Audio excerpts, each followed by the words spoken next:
Before we dive into today's podcast, I want to let you know that the Mastery Coaching Experience is now open for enrollment. Yes, if you've been listening to me for a while and you've been thinking, Heather, I love your podcast, but how do I actually do this and hold myself accountable? That's what we do inside of Mastery. So if you want to learn how to reverse engineer how you want to feel, where to focus your energy and attention, how to improve your relationships, see and understand your children's behavior, gain those emotional intelligence skills that are not only going to allow you to feel successful at home, but also in your work, then head on over to Heather Chauvin, CHAUVIN.com/join. When you head on over there, what you're going to do is you're going to book a call. You're going to learn more information. There's even like a little video. You can ask me questions, do all the things. But if you join now in November, you're going to be gifted the rest of this year. Yes, we're gifting it to you. Why? Because I want you to finish the year strong, but I also want you to start the year strong. And that locks you into our 2022 prices because our prices are increasing next year. So head on over to Heather Chauvin, CHAUVIN.com/join. This is taking the podcast and putting it on steroids. We're going to show you, hold your hand, help you focus exactly where you want to go and grow. No more stress, no more chronic overwhelm. Once you learn how to manage it, that's where the magic happens. You can feel like a badass. HeatherChauvin.com/join. I'm curious what you would accomplish if you just said, fuck it, let's go. Let's be all in. Hey ladies, I'm back. And today I am talking about the full ass marathon that I ran a few weeks ago. So it was mid-October. I ran the Detroit Windsor International Marathon.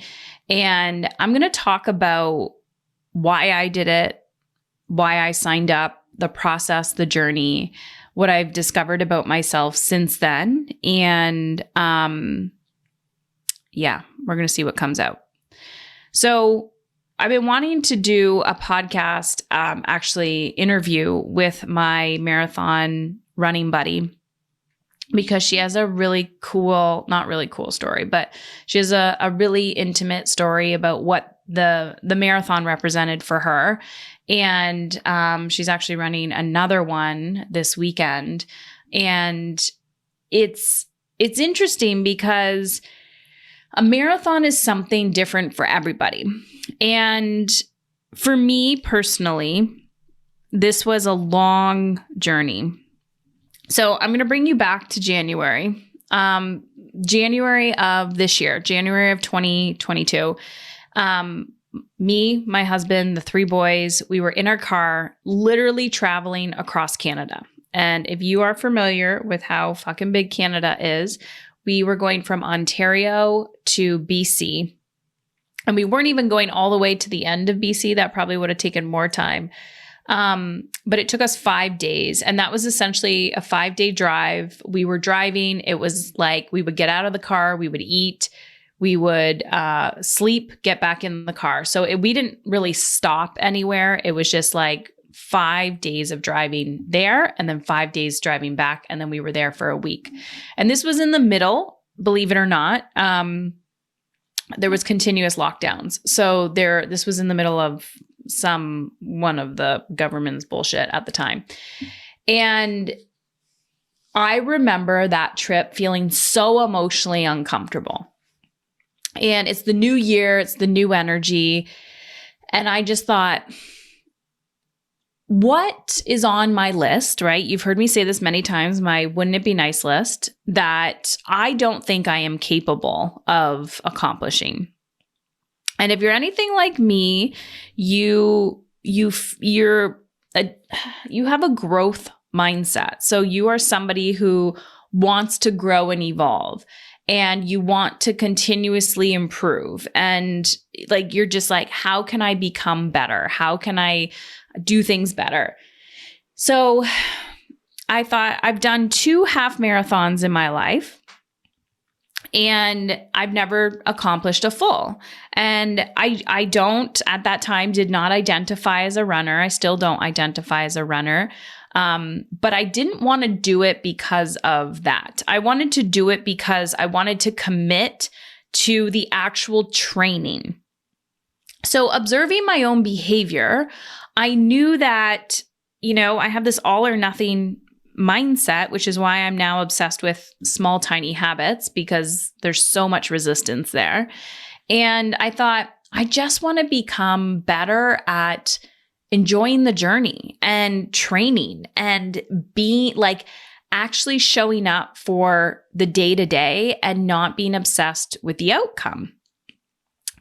And, there's so many Buddhists and personal development like quotes and gurus that will say like, it's the journey, it's not the destination that you're after. And paraphrasing, right? Many, many quotes like that. But I physically went in committing to the journey and not the race. So fast forward to April of this year. And actually before that, I decided to reach out to a friend who runs, but I would say that she's like a slow runner like me. Like, she's not winning any Olympic gold medals. And she paces. So she does intervals, like 30 seconds on, 30 seconds off. And I thought, yeah, that would be great for 26.1 miles. Like, that's a lot of fucking mileage on your knees, right? And I'm like, okay, here we go. So I think it was about April when we started training, and we would wake up at 6:00 in the morning on Tuesdays and Thursdays, and we would run for 30 minutes. And that was it. She would show up at my house. We'd run for 30 minutes in the dark, or the sun was just coming up. We would chat, and then she would go home, and then we would meet up again. And it was easy. I found it super easy. And then all of a sudden, the summer's coming and your mileage starts to go up, right? So now we're following a training schedule. You can literally Google it. And the whole point is your mileage gets longer and longer. So we're still doing our Tuesday, Thursday, but now we're adding on Saturdays. And the mileage is going up and up and up. And you're in the thick of it. And now I'm traveling a lot with the family. We're camping, we're doing all the things. And so I have to squeeze in my runs in between the mileage. Sometimes I got it done and sometimes I didn't, but I didn't sweat about it. I didn't freak out and be like, oh my God, I didn't get my mileage in. I just knew done was better than perfect. And consistently inconsistent was better than not showing up at all. And again, I was committed to the journey. So a few things that I discovered about myself during that process was my running partner was my glue, that if she wasn't there, I wouldn't have done it. And sometimes I'd have shame around that, and I would judge myself, and I'd be like, why can't you be motivated? Why can't you do that? And I thought, you know what? That's not true. Like, I know so many women that work with me or within my program, whether they do decide to work with me or not. And all of a sudden, like, they shame themselves. Like, I should be able to do this by myself. And I'm like, that is such a individualized, like, trauma response. Like, I need to figure this out myself. And that's not true. Like, we need each other. And it's okay if the only reason why you show up is because somebody else is holding you accountable. Again, I was committed to the journey, and I surrounded myself with somebody and a community that I knew would hold me accountable to this thing that I was doing and the benefits of community and the value in community. So we keep showing up. And there were days on our long runs when we both didn't want to run, or like I was having a hard time or she was having a hard time. You get like delusional, you get your runner's high, and you just like, you know, you get really proud of yourself for the mileage and the shit that you're doing. And during that time, I was really focused on my nutrition to make sure that I was eating enough and that I was eating properly, that I was hydrating. And I learned a lot about my body. And I was proud to say that I didn't get injured at all. I was really proud of myself for not being injured. I pre-scheduled all my massages. I started going for massages and then started pre-scheduling them in advance. And you get into this rhythm and momentum of like, now this is the way of being, right? Like, this is who I am. I've become this person who runs a ridiculous amount of miles on a Saturday morning. And then, you have your coffee with your running buddy after and you just chat about life, and it's fucking amazing. During that time, I ran the Hell on the Hill. I ran another race with my husband, and I've talked about that a few podcasts ago, where my husband and I actually did a race together, and he was not prepared at all. And it's just been so fascinating to watch and observe myself this year, because I made a commitment in January to really show up and figure shit out. I knew that in January, I also changed the podcast name to Mama's in Control to Emotionally Uncomfortable. And I don't think I knew what I was getting myself into when I decided to change the name. I knew that there was this new identity coming for me, this new evolution of my work, my parenting, my leadership. And it's been fucking fascinating. Hey, I'm interrupting today's podcast to bring you our sponsor, which is AG1 Athletic Greens. I have been using Athletic Greens the whole time while training for this marathon. And I'm telling you, I believe it is a part of why my recovery went so well. AG1 is magic. It's a delicious scoop. You're absorbing 75 high quality vitamins, minerals, whole foods, source superfoods, probiotic, adaptogens, all the things. They also have these really cool travel packs. I bring them with me wherever I go. I have one in a huge glass of, in a mason jar of water, and I sneak it into my kids' smoothies, and they never know. It has a really cool, I don't know. I've had like some green juice before that tastes like garbage. This has a really, really good blend of like sweet but earthy with it as well. The founder has an amazing story about how they were on all these supplements. They got rid of all the supplements and started using AG1 and sourced and created this product to serve the average everyday person. I don't know about you, but I am one of those people that hates taking shit tons of expensive supplements and then do things every single day. So I'm already drinking water, so I get to habit stack with this as well. So they are actually going to be gifting you they're going to gift you a free year supply of immune supporting vitamin D and 5 free travel packs with your first purchase. All you have to do is go to athleticgreens.com/EU. That's athleticgreens.com/EU for like emotionally uncomfortable. So Athletic Greens, ATHLETIC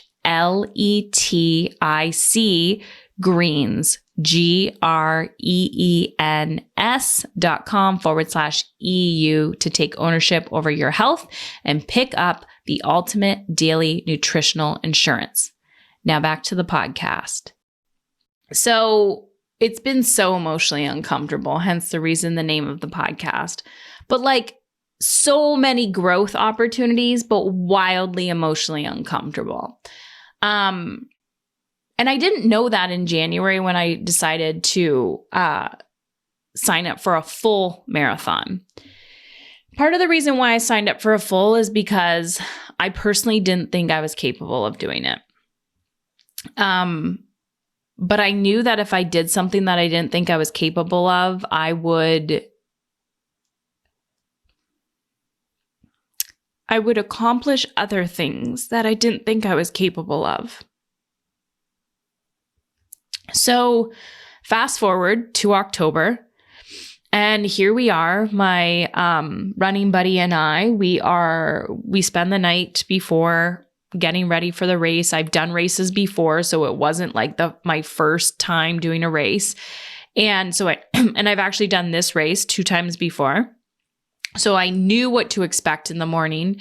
And I was kind of in denial because I was in a busy season. I was like back to back with certain things that I had going on. So I kind of had to compartmentalize and just show up. So I show up to the hotel the night before and I'm like, I've already won the race. I've already won the race because I committed to the journey and I showed up for the journey. And that journey,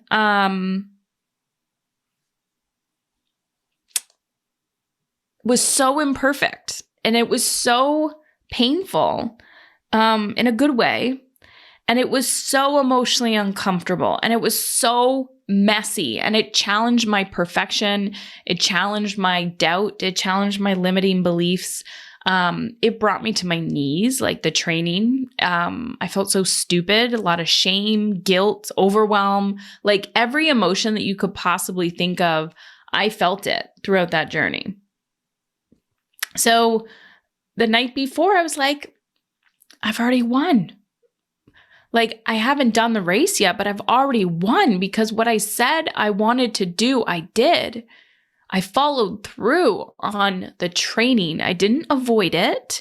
I didn't just be like, oh, deflect it with humor and be like, oh, I'll just show up. Things will be great. Ha ha ha. I showed up. I fucking did it. So we get to the corral. And the race starts and it's slow and we're pacing. And I think we were doing 15-30 splits. So we were actually only running for 15 seconds and walking for 30. So we walked a lot. And my final time for the whole marathon, for the full marathon, was 7 hours and 53 minutes. So you have to think like an average runner. I don't even know what an average runner is, but let's say it's like in the 3-hour range, 3-4 hour range. Some people will get it done in 2. Like I'm going to show up and do the damn race, but by no means am I going to win the gold medal. So I want to be very clear about that. The race was actually over. So they cut it off at 6.5 hours. So we were running for another hour, walking for another hour after the race was done. So they actually were starting to take down the signs. And essentially everything was gone by the time we were done. And they said, okay, it's done. You can no longer go on the road. We're going to open up the streets. Now you have to run on the sidewalk. And which is totally fine. I did not get in that damn car that everybody is so fucking afraid of. So we start. And I'm good for 14 miles. I'm great. We're walking and I'm not winded. I feel great. I'm like, oh my God, I could push it. I could do this. And my running buddy started struggling probably around, I don't remember. I really don't remember. I want to say 8 miles. I don't know if it was 8 miles, but around 14 miles, she looked at me and this makes me want to cry. She looked at me and she said, I'm holding you back. It's time for you to go. And she gave me a pacer because we had 2 pacers. So it's like beeps when you're, for your intervals. And she gave me one and she said, go. And so you're so delirious that, we hugged each other and then she cried. And I remember I had this moment where I was starting to feel like, oh, I could go faster. But then I had this moment of like, no, I promised that I was going to stay with her. And we never made an agreement. We knew we were going to run together, but she also knew that this was my first full marathon. That was not her first full marathon. And so she let me go. And I remember that moment where I was like, I had to choose myself. Okay. This is the part I want to cry. I had to choose myself. I knew she was uncomfortable and I knew she was processing something and she had to work through that. And I so badly wanted to be there for her. But I also knew that I couldn't discount my race.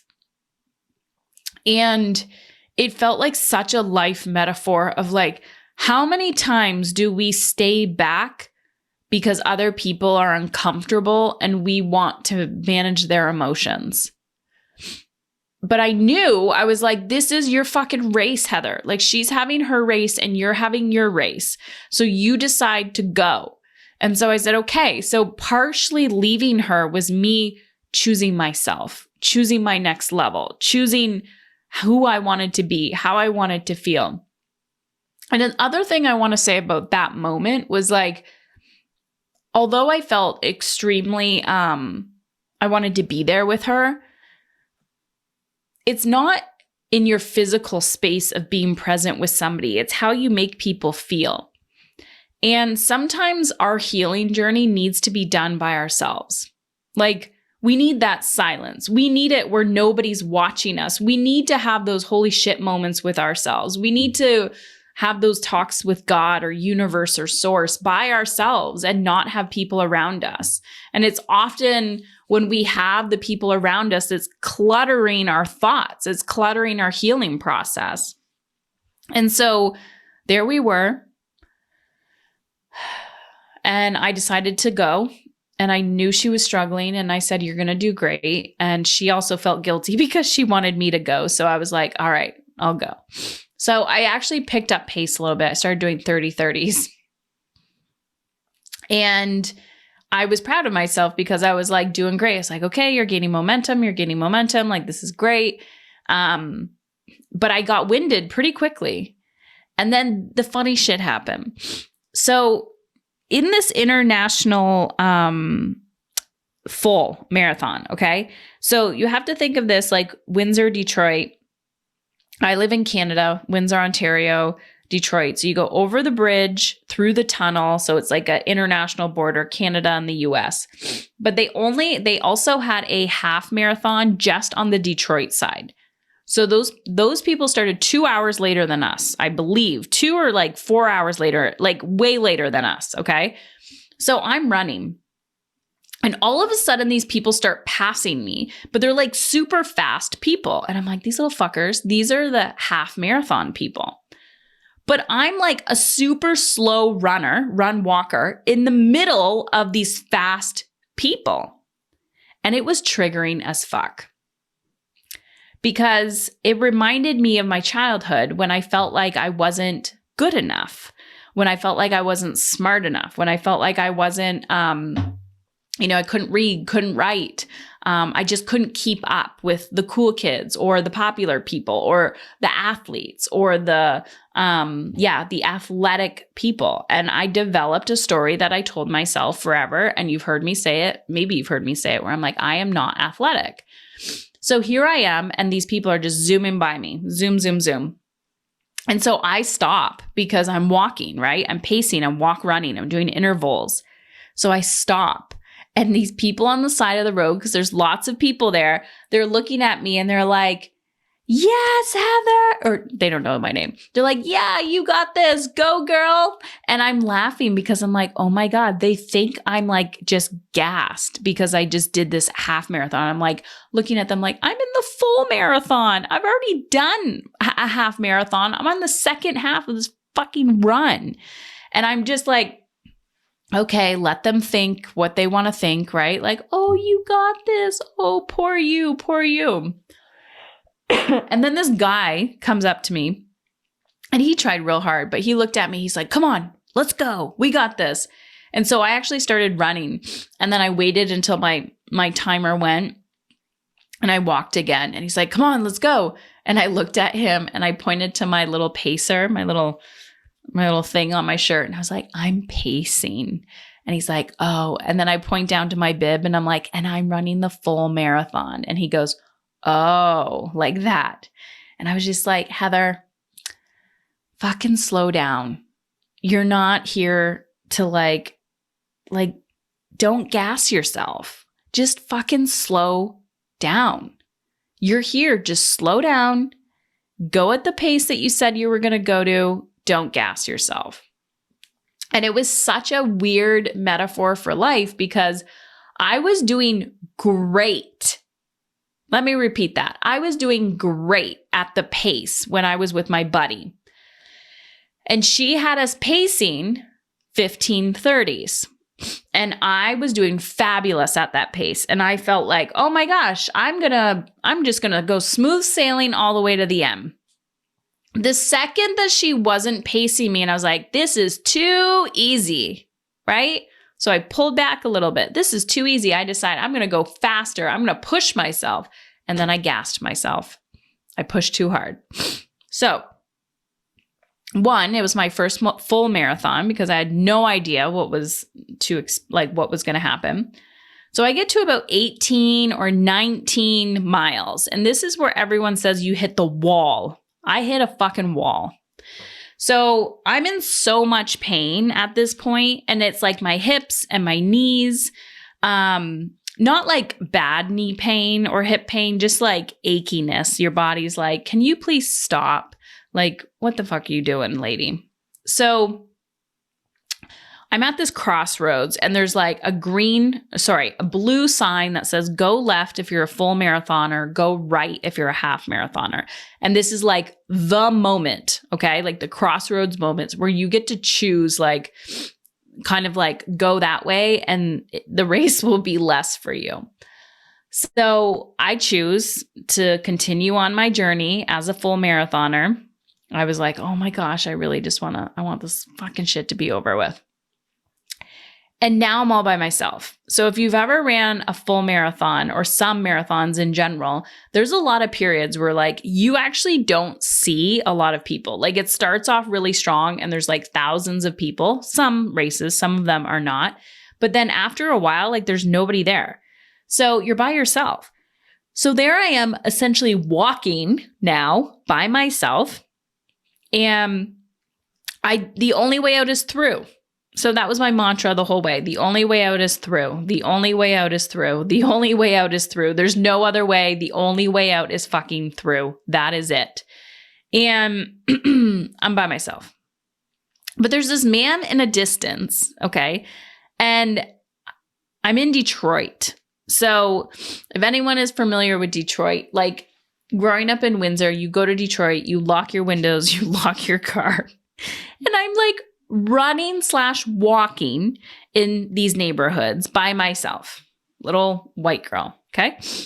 So I'm like, but I'm delirious at this point and people are partying on the side of the streets and you're just talking to them. You're like, you could stop. They'll literally give you beer if you want. Like it's a good time and I'm fucking here for it because I'm in so much fucking pain.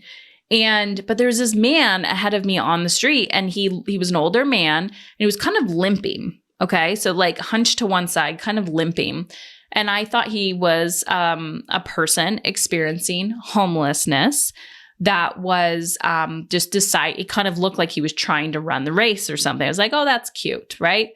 So knowing me, I walk up to him and I realize that he's actually in the race. And his name is Dan, and he's 76 years old. Okay? So Dan has been running this exact marathon for 30 plus years consecutively, like every single year. And I thought, are you fucking kidding me? I'm 36, he's 76, and now we're pacing at the same time. Like, Heather, come on, right? So I'm humbled a little bit. And then I'm just excited that I have somebody to talk to. And if you've ever done an endurance race, like it's a whole other bag. Every time I do an endurance race, like you're in this little bubble and you start talking to people and you'll never talk to them again for the rest of your life. Maybe, most likely not. But like in the moment, you're just like, they'll tell you their deepest, darkest secrets. They'll tell you their life story and you're just like in it with each other.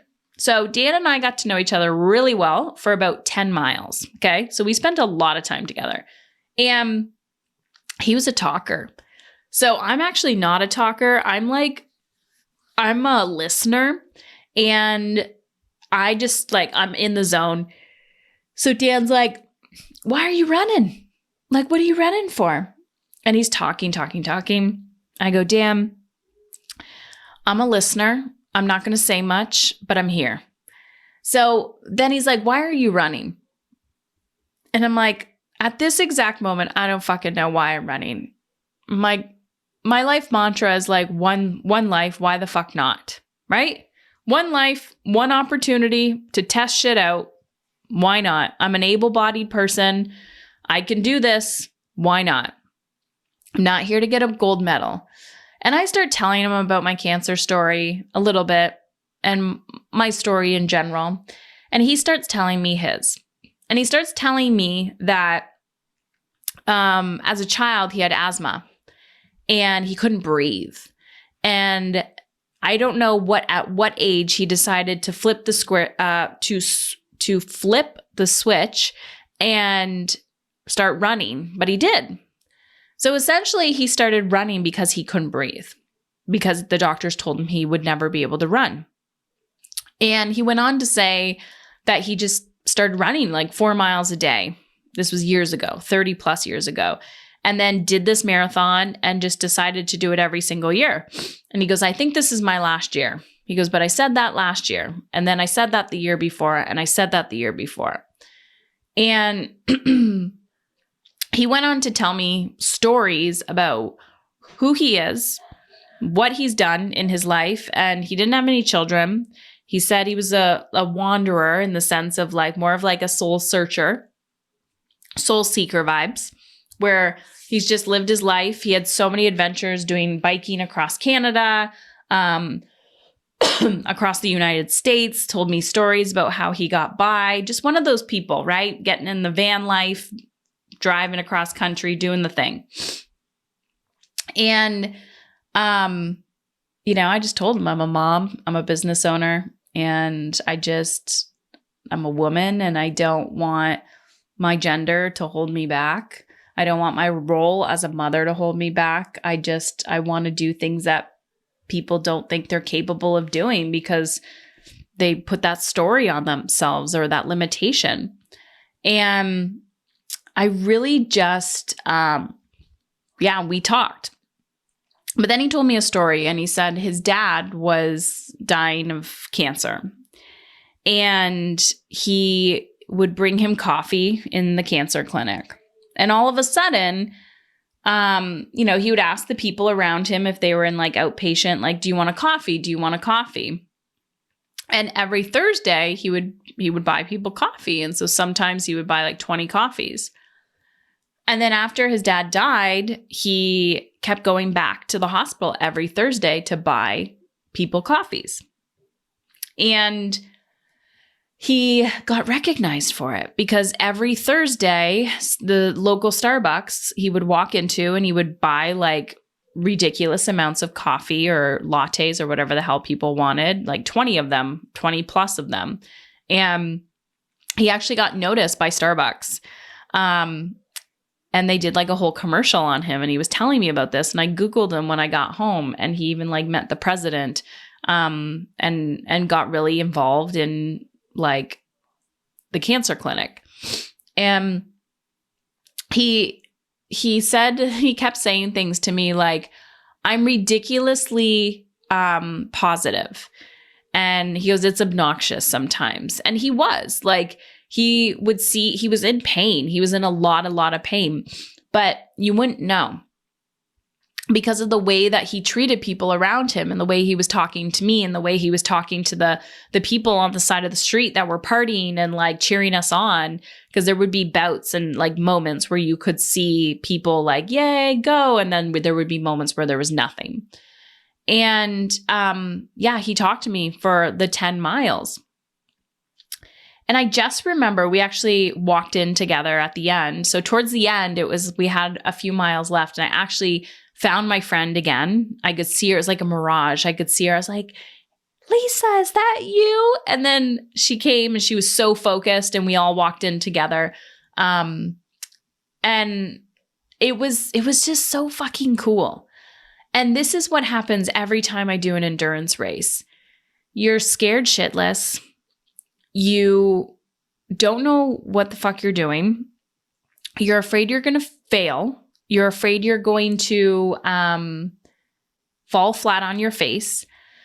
You're afraid of so much. You feel guilty, you're overwhelmed. And at the end of the day, the beauty is you get to meet some really cool people. And like attracts like. And what I mean by like attracts like is like, if you want to be somebody with a growth mindset who doesn't limit themselves and think you're a little cuckoo because of the decisions you make, you will attract people who think the same way. You will attract people who are a little out there and you're like, what the heck? Why does she do what she does? I don't know. Why the fuck not? And there was many things I wanted to say about this podcast and directions that I wanted it to go in. And of course I was like overthinking it. I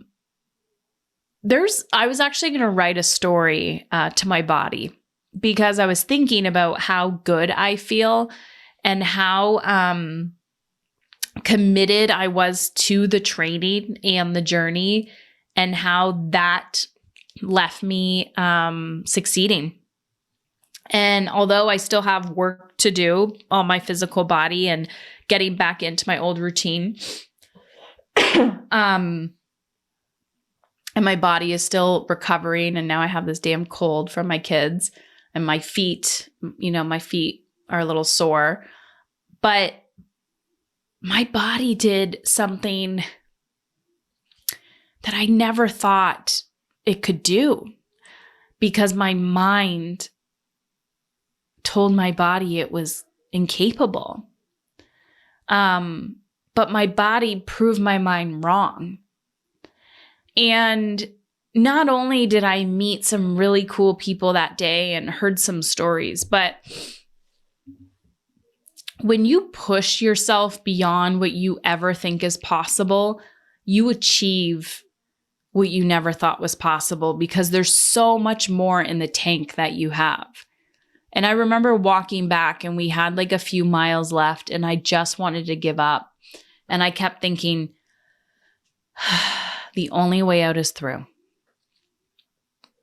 The only way out is through.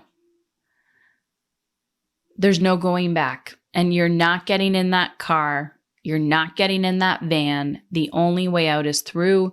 This pain is temporary. And there have been so many moments in my life, and I'm sure you have felt the same, where you didn't have an option to numb yourself. You just had to feel the pain. And you survived it. And that could be some big, big things, or it could be some small things, but you survived it. So I wanted to share with you today that I just want you to do something that you don't think you're capable of. Sign up for the race. Join us in mastery. Do the thing. Ask for the promotion. Have the emotionally uncomfortable conversation. Commit to something that you actually don't think you can accomplish, because when you do, you're going to blow your own fucking mind. And that journey to get there is quite the show, quite the ride. Yeah. I don't even think I have fully realized what I accomplished. There was a stat that I heard that like 1% of the world will run a marathon or something like that. And it was funny to watch after, because I was out with some girlfriends, and a few of the girlfriends I would consider athletic. Like they run on a regular basis, like they do 10K for fun. And I don't at all. And one of my friends said to me, "You ran a marathon?" I said, "Yeah." And she goes, "Oh my God, I could never do that." I said, "Fuck you. How could you never do that?" And she's like, "Well, I could just never run for that long." I said, "I didn't run for that long. I ran and walked." I'm like, "You would get it done in less than half the time of what I did." She goes, "Really?" I'm like, "Yeah, but you told yourself that you can't, therefore you won't, but you were way more capable of it." And it's just so fascinating because how many of you discount yourself before you even try? Like, you give up before you try. And I see people do this all the time. And I remember hearing like people say, discipline will outwork talent any day. You don't have to be talented to do something. You just have to be willing to show up. And I was willing, and I didn't care what my time was because I was doing it for the personal development growth. I was not doing it to prove to somebody or to win a medal or to like beat a score, which is totally fine. Everyone has their why, and that was not my why. So I just want you to know that whatever you're not doing something for, like, you gotta be okay with that. Like, in 5 years on your deathbed, are you gonna be okay that you just kept saying, I can't, I can't, I can't? Like, seriously, you're gonna be okay. In the bigger picture, it really doesn't fucking matter. So all you gotta do is just try. Are you ready to take back control of your time and energy? But the thought of where to start feels overwhelming. I created something for you. It's called the Energy Finder Quiz. Yep. This quiz takes less than 2 minutes, and it helps you identify where to focus so you can conquer your dreams without feeling like you're failing as a mother. After coaching hundreds of women, helping them reverse engineer how they want to feel in their personal and professional lives, I started to notice 4 hidden skills that women must master in order to create the work-life balance that they crave. So head on over to Heather Chauvin, CHAUVIN.com/life quiz. heatherchauvin.com/life, LIFE quiz, QUIZ, and get started. I even give you specific podcast episodes to listen to based on your Energy Finder quiz results. The goal is to show you where to focus so you can regain your time and energy and become the woman you deeply know you are capable of becoming. heatherchauvin.com/life quiz. Hello, my name is Cass, and I am the owner and principal designer of Cass Design Studio in LaSalle, Ontario. I found Heather, I feel like I watched her video, her TEDx Windsor 15-minute speech that came across social media at one point or another, and then I got my hands on her book, Dying to Be a Good Mother, and from there I knew I had to work with her. So I've been working with Heather for about 8-10 months, and it's been amazing. I joined Mastery Business because I knew I needed something to join both worlds. I had a lot going on personally and just chaotic thoughts and all of these things happening.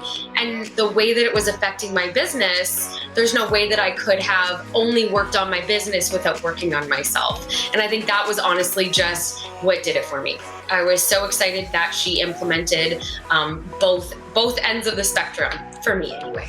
The things that have changed the most for me, I think, is really just my attitude. And at the deeper level is my anger is gone. I didn't realize how much anger and resentment and grief I was holding on to. That again was playing a huge role in my daily life, and that specifically to me is what changed. So let alone, all of the habits and the self-awareness and all of that, I am very pleased to say that my anger is gone and I can cultivate, more positive emotions and more positive energy into all aspects of things.